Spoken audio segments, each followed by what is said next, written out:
August 29, 1944. Just before dawn. Outside Verdun, France. General George S. Patton's Third Army sits only a few days' drive from the German frontier. The road east appears wide open. German units are retreating in confusion.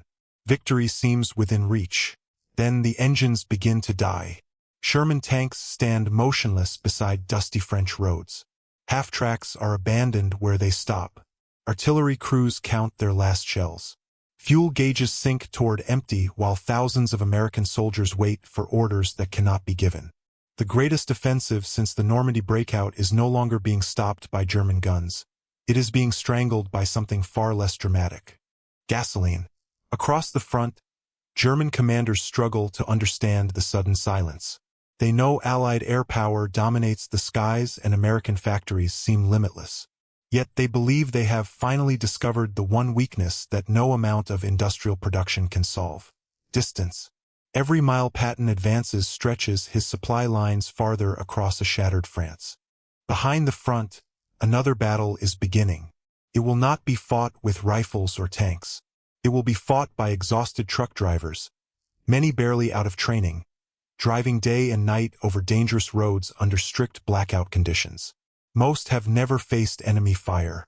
Many are African American soldiers serving in segregated units, entrusted with a mission few believe can succeed.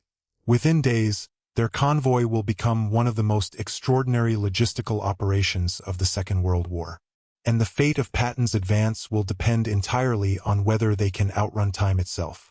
The crisis begins only weeks after the Allied breakout from Normandy. Operation Cobra has shattered the German front in late July 1944, allowing Allied armored columns to race across France with astonishing speed. Success creates an unexpected problem.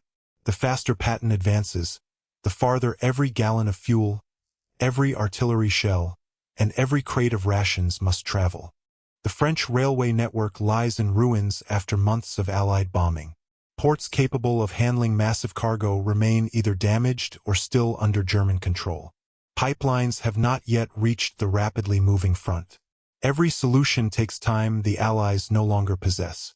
Supreme Headquarters authorizes an emergency operation unlike anything attempted before. The Red Ball Express.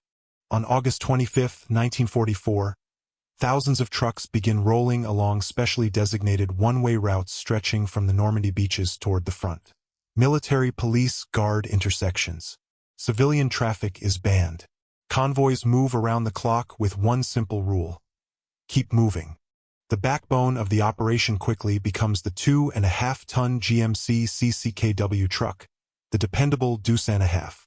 Each vehicle carries precious cargo: gasoline packed in 5-gallon jerry cans, artillery ammunition, spare tank parts, medical supplies, and food.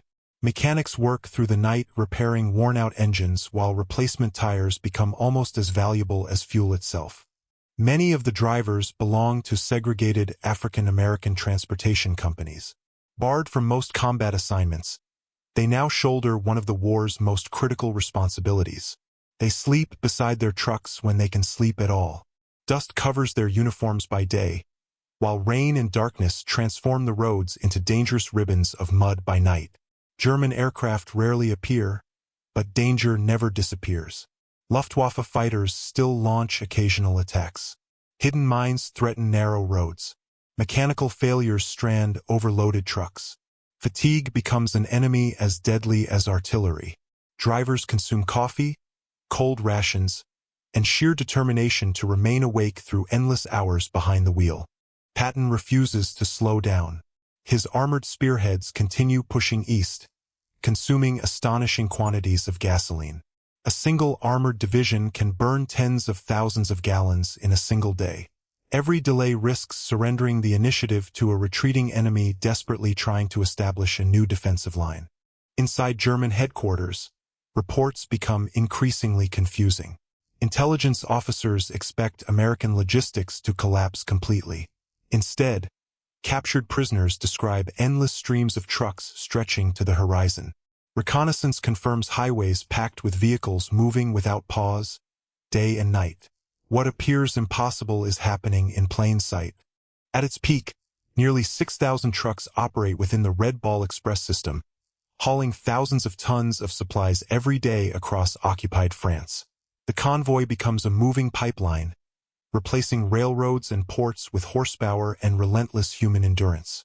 By September, enough fuel reaches the front to keep much of Patton's army moving, though shortages never fully disappear.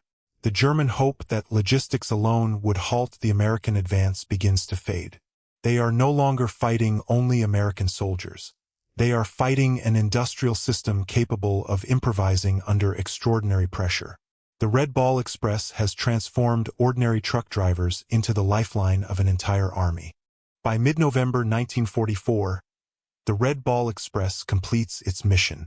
As repaired railways, expanded pipelines, and the reopened port of Antwerp gradually assume the burden of Allied logistics, the emergency convoy system is finally dissolved. Its achievements are remarkable. Over nearly 3 months of continuous operation, the Red Ball Express delivers hundreds of thousands of tons of fuel, ammunition, food, and equipment across France, preventing Allied momentum from collapsing during one of the war's most critical campaigns. The operation also leaves a lasting human legacy. Approximately 3/4 of its drivers are African-American soldiers whose courage, endurance, and professionalism prove indispensable despite serving in segregated units.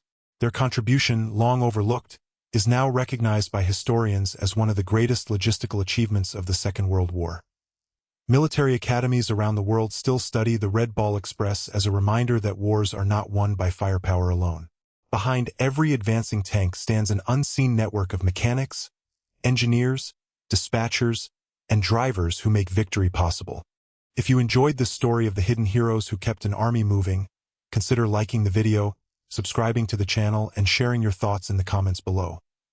Because sometimes the greatest victories in history are delivered not by those who pull the trigger, but by those who keep the engines running.